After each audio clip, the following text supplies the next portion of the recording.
Depressiya kasalligi, tushkunlik kasalligi bu oddiy uyqusizlik, bir hafta davomida bo'lsa uyqusizlik, bir oygacha bo'lgan holatda bu nevrosteniya deyiladi va undan keyingi holatda tushkunlikka o'tadi.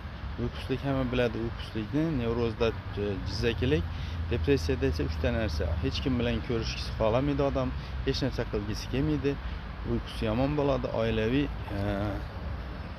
hayotda pasayish kuzatiladi.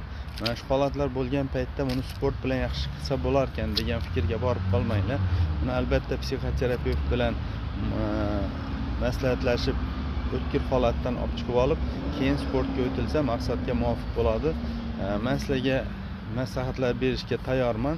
Kanalimizga, guruhimizga a'zo bo'linglar, tarqatinglar. Hammaga sog'lik, salomatlik, sog'likda ko'rish Alloh nasib qilsin.